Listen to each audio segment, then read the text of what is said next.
Balma aw bisimila ka émission Jeunesse Move kɛnɛ kan. Bi an bɛna vidéo min yira aw la, o vidéo in ye an balimamuso dɔ de y'an wele ko kibaruya dɔ b'a bolo a bɛ fɛ k'a lasi. Donc an ka jɛ ɲɔgɔn fɛ an ka taa kibaruya in lamɛn. Merci. Ansu. Ansu, ça va? Salam alaikum, me malien bɛɛ lajɛlen fo. Ne tɔgɔ Nɛnɛ Saturu Kanute, ne bɔra Kayi, mais maintenant n bɛ Bamako yan, n sigilen bɛ yan. Donc ninnu sera ma bi a ma kɛ ma basi ye. Et donc kuma caman bɛ ne kun kan bi, ko caman bɛ ne kun kan mun tɛ réseaux sociaux ko ye. Et ne ba banna. Donc n b'a ɲini malien bɛɛ fɛ déjà aw ka dugawu k'a ye, Ala k'a dayɔrɔ sumaya. Ne b'a dɔn bi tɛ ne kumadon ye, mais ko tɛ digi cɛ kɔnɔ b'a la. Mais a ma fɔ i ka cɛ a kɔnɔ la fana quoi. Voilà, bi tɛ ne kumadon ye mais trop c'est trop. Il faut que n ka kuma. Et bi kuma bɛ mɔgɔ min kan bi kibaruya n ye minnu mɛn a bɛ mɔgɔ min kan. N tɛ se ka n da delen to ka sɔrɔ ma kuma. Donc o de don. Donc i n'a fɔ i yɛrɛ i présenté cogoya min na Nɛnɛ Saturu ka bɔ Kayi. Donc maintenant i da sera kuma yɔrɔnin dɔ ma mun ye kuma yɛrɛ bakurunba ye. Donc a bɛ jɔn kan? Kuma in yɛrɛ bɛɛ bɛ jɔn kan? I tɛ don a détail la i ka information di tɔw ma. Bon ne ni Iba Wanne kun furulen don. Furu sara il y a à peu près 1 an. Mais apparemment ne fɛ ni ala ye furu da, ala ye furusa da. Donc ni ko mun kɛra n'a banna o y'a bannen de ne bolo. Mais depuis dugu jɛra, en fait an yɛrɛ bɛ k'an préparer ka taa ne ba ka tile 40 sarakabɔ la. Mais bi kuma dɔw nana, kuma in ye n touché trop. Ni ne ma kuma bi, wallahi bilahi ne ba su bɛ wuli a bɛ kuma ne fɛ. Parce que mɔgɔ ingratitude, ni ne ma kuma bi n bɛ kɛ ingrat de. Et dans ma vie n bɛ fɛn fɛn ɲini Ala fɛ, Ala kana mɔgɔ ka ɲuman to n kɔnɔ ka sɔrɔ n m'a fɔ.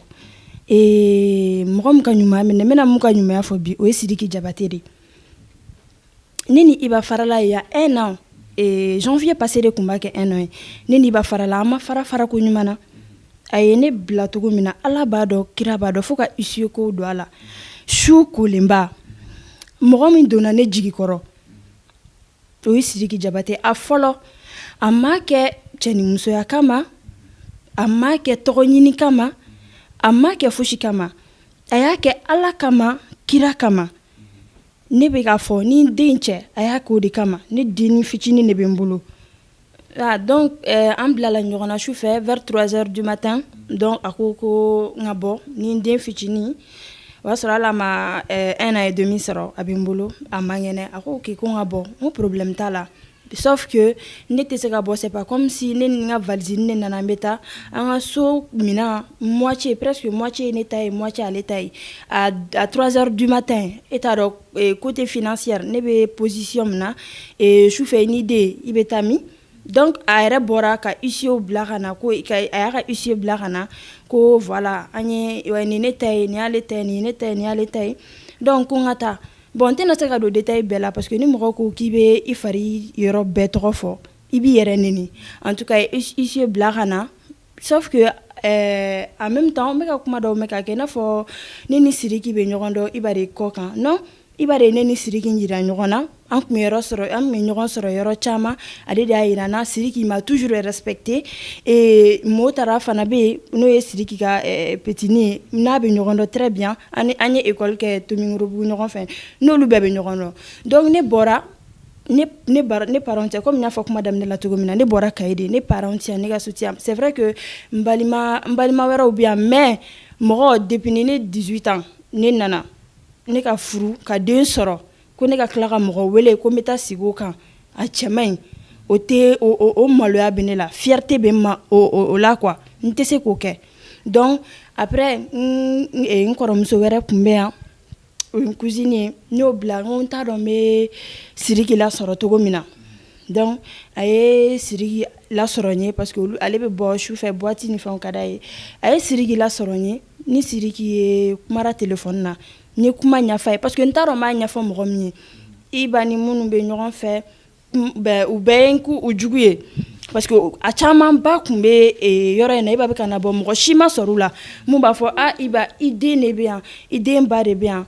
ou to au moins dugu kɔni ka jɛ i bɛ sɔrɔ k'a kɛ tan ma kuma tiɲɛ na oncle dɔ bɛ yen o nana olu ye n dɛmɛ ka pour que n ka se ka taa donc après ni Sidiki kumara ni ko n bɛna a bɛɛ fɔ quoi mais j'ai les émotions je peux pas j'arrive pas Sidiki nana a ye na sigi a ye kuma min fɔ n ye a bɛ ni Ala de cɛ a ye dusu sumaya kuma fɔ n ye hakɛ to ne tɛ se kuma la a ye n dusu sumaya don n den kama ne bɛ fɛn caman to yen ne b'a kɛ n den de kama dɛ Iba ye kumara depuis le début n tɛ ka kuma fɛn kelen pe dɔrɔn de kama n tɛ ka kuma k'a fɔ ko n bɛ siran n tɛ ka kuma k'a fɔ ko Iba ka kuma fɔta bɛɛ ye tiɲɛ de ye ne ma n bɛ ka n ban ka kuma o si tɛ n den nin dɔrɔn kama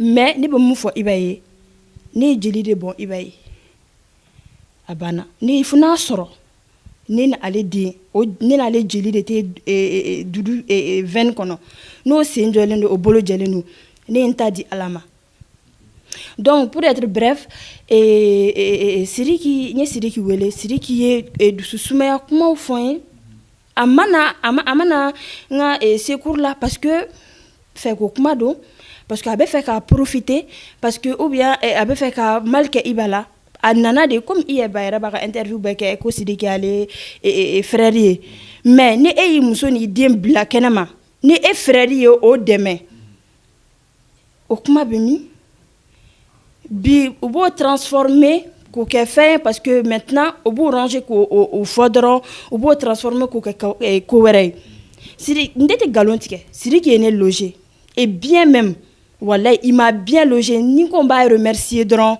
wallahi n bɛ danga de don a la dɔrɔn parce que fɛn tɛ n bolo n t'a dɔn n b'a remercier cogo min na Ala dɔrɔn de bɛ se k'a sara ye a ye loger a ye so ta k'a fɔ nɛnɛ i ni den e den ye ne den de Iba ye ne kɔrɔkɛ de ni e ye ne bila Iba e dɔgɔnin e yɛrɛ ka kuma e ka jeli n'o ye ne ta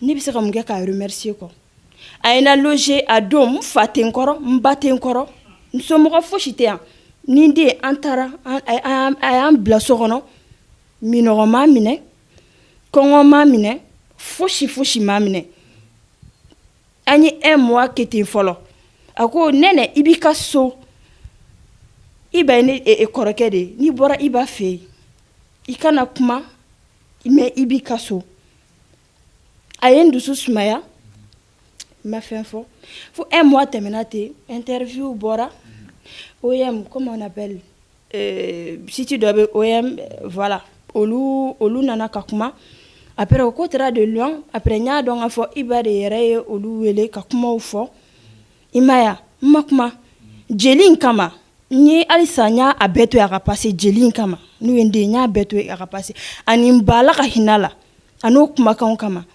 n y'a bɛɛ to yen a bɛɛ passera ten tɔ kana kalo 2 tɛmɛ kana kalo 3 tɛmɛ fo n ka n ka yɔrɔ sɔrɔ fo n ka yɛlɛma ni Sidiki bɛ ne ka so ne bɛ so min kɔnɔ bi na n filɛ nin sigilen yɔrɔ min na ni n wolodenni ni cɛ a tɛ so in yɔrɔ dɔn n bɛ n kali Ala de la a ka bon n ka kalili ma Sidiki tɛ so in yɔrɔ dɔn fo bi mais ni fɛn o fɛn ko bɛ na a y'o de fɔ mais ni fɛn o fɛn ko bɛ na ne den ko o ko b'a la a jɔlen bɛ n'a ye ɲinɛ y'a san 1 de pour que ka mankan éviter n tɛ Iba ne ni Iba nin y'a san 1 de n'a bɔra un moment problème tɛmɛna ni OM kelen in na après an taalen tribunal ni fɛnw na a ye ɲɔgɔn ye o dɔrɔn na sinon san 1 ne ɲɛ ma da Iba kan ne yɛrɛ ta ye 1 mais o san 1 pour que ka problème éviter ma Iba n'a den fara dɛ Ala de bɛ yan ma Iba n'a den fara mais a n'a den ɲɛ ma da ɲɔgɔn kan ma nɔnɔ ko exiger la ma jiko exiger la fɛn de ko den fɛn na n yɛrɛ bɛ n débrouiller n yɛrɛ ye ani ne bɛ terimuso yɛrɛ tɛ ne bolo a bɛɛ balima de fɛn bɛ ne bolo parce que u ye n soutenir cogo min na n t'a dɔn ni ko n b'a fɔ dɔrɔn n bɛ dɔɔnin bɔ a la ka Bamako fo Paris fo Kayi ni ko n bɛ dɔ fɔ dɔrɔn n bɛ dɔ bɔ a la terimusow tɛ tuguni quoi parce que balimaya rôle de ta ni balimaw bɛɛ de ye n soutenir donc grâce à Dieu ne den ma minɔgɔ a ma kɔngɔ a un an ye ani a fa ma ɲɔgɔn ye peut-être mentalement n t'a dɔn n'a bɛ jouer a kan mais en tout cas a fɛrɛbɔlen kɔni don et Dieu merci donc nous o ɲumanya de tabi kubo o kɛ ka Sidiki Diabaté bisigi franchement ni ne ma bɔ ka kuma dɔrɔn Ala bɛ jigina parce que ne tɛ se k'a to ne kama mɔgɔ ka ɲumanya ka k'i bolo tɔgɔtiɲɛ ni ko sugu dɔw ye. Ok, Nene, quel message tu as adressé maintenant aux Maliens et surtout aux gens qui sont sur les réseaux sociaux? Bon, kuma min ne bolo ka ɲɛsin Maliens ma, mais commencer Ibala. Ni ne ko ne bɛ kuma n ye kuma dɔ mɛn par rapport ne ni Iba ba ka situation kan. Kuma bɛɛ la o ye n choqué dɔɔni, mais ni ko n bɛ n ka ɲumanya fɔ n bɛ n ka baraji tiɲɛ.